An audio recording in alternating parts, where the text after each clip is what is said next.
Finance దోపిడీలో Sunil Kumar Ahuja kingpin అంటున్నారు బాధితులు.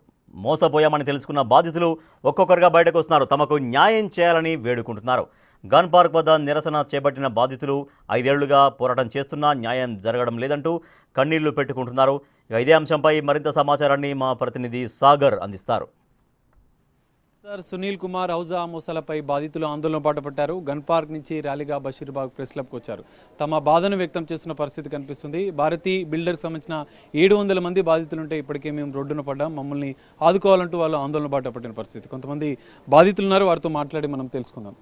చెప్పండి మేడం, అసలు సునీల్ కుమార్ ఔజా ఎట్లా మోసం చేశాడు, అసలు ఏం జరిగింది? సార్, నా పేరు అల్పన. సునీల్ కుమార్ ఆహూజా అనే అతను నేను డబ్బులు పే చేసినప్పుడు తెర మీద లేడండి.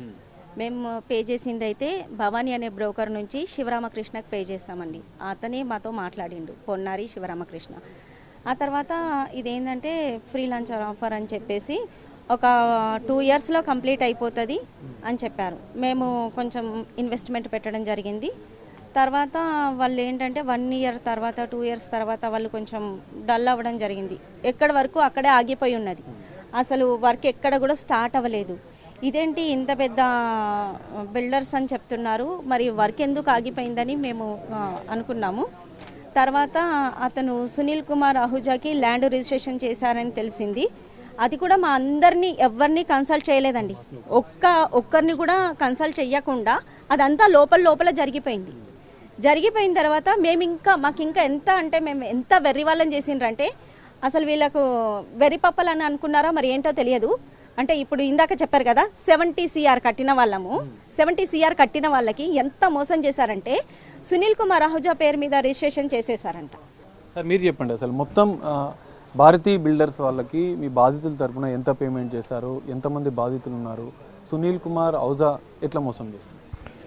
మేము ప్లాట్ కొందామని చెప్పి 2020లో అక్టోబర్లో భారతీ బిల్డర్స్కు పేమెంట్ ఇవ్వటం జరిగింది. మాకు MOUలో ఇన్వెస్టర్ అని ఇచ్చారు ల్యాండ్ కొరకు. అట్లా మేము ఇచ్చిన డబ్బులతోటి 21 మార్చ్ 21లో మార్చ్లో వాళ్ళ పేరు మీద ల్యాండ్ కొన్నారు, రిజిస్ట్రేషన్ చేసుకున్నారు.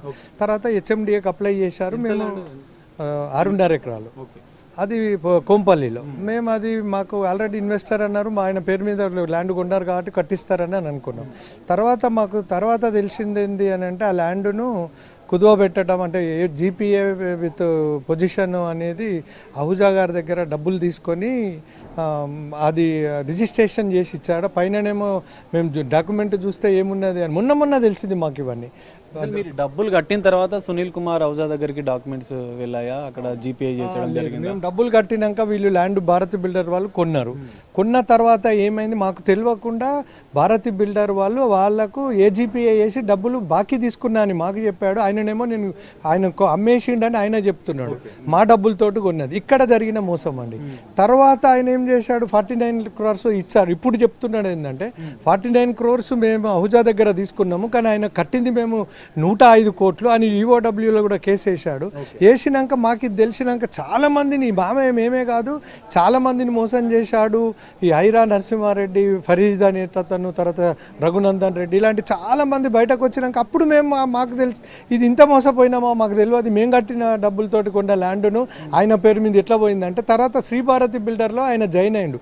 నాకు సంబంధం లేదు అనడానికి వీల్లేదు. ఇప్పుడు ఆహూజా శ్రీభారతి బిల్డర్ అని ఇక్కడ MOU చేసి ఒక 5 కోట్లు HMDAకు పర్మిషన్కు కట్టేశాడు. ఈ కుటుంబాలందరికీ న్యాయం జరగాలంటే ఇప్పుడు ఏం చేయాలంటారు?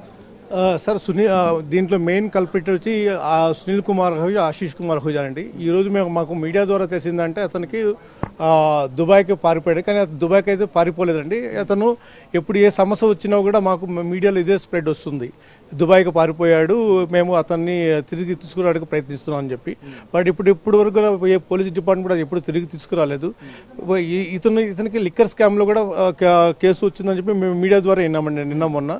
సో ఇతన్ని ఏం చేస్తున్నారంటే నాకు తెలిసి ఇతను లుకౌట్ జారీ చేసి ఎలాగైతే అన్యాయంగా అక్రమాస్తులు సంపాదించాడు తెలంగాణలో, అన్ని గవర్నమెంట్ స్వాధీనపరచుకొని సో పేదలకు అందరూ పేద ప్రజలండి ఆ బాధితులమే. నేనైతే నేనైతే 2020లో పిఎఫ్ అమౌంట్ అంటే 14 లక్షలు విత్డ్రా చేసి దీంట్లో ఇన్వెస్ట్మెంట్ చేశాను. ఎందుకంటే అప్పుడు మోడీ గారు కరోనా వచ్చింది కాబట్టి 100% ఆఫర్ ఇచ్చాడు, you can withdraw 100% PF amount అని చెప్పి. నేను మొత్తం 14,77,000 పిఎఫ్ నుంచి విత్డ్రా చేసి ఇతనికి ఇచ్చినాను. ఇప్పటి వరకు కూడా ఇటువంటి పోలీసు వాళ్ళ నుంచి కానీ ఎటువంటి వాళ్ళ నుంచి సహకారం లేదండి. లక్షలాది రూపాయలు, కోట్లాది రూపాయలు పెట్టుబడులు పెట్టాం, మా సొంతింటి కళ నిజం అవుతుంది అనుకున్నాం. కానీ 700 మంది కుటుంబాలు రోడ్డున పడ్డాయి. ఇప్పటికైనా ప్రభుత్వం స్పందించి, పోలీసులు స్పందించి తమకు న్యాయం చేయాలి. సునీల్ కుమార్ ఔజా అక్రమాలపైన, అవినీతిపైన పూర్తిస్థాయి దర్యాప్తు చేసి మాకు న్యాయం చేయాలంటూ కూడా బాధిత కుటుంబాలు వేడుకుంటున్న పరిస్థితి కనిపిస్తుంది. కెమెరామెన్ వినోద్తో కలిసి సాగర్, బిగ్ టీవీ.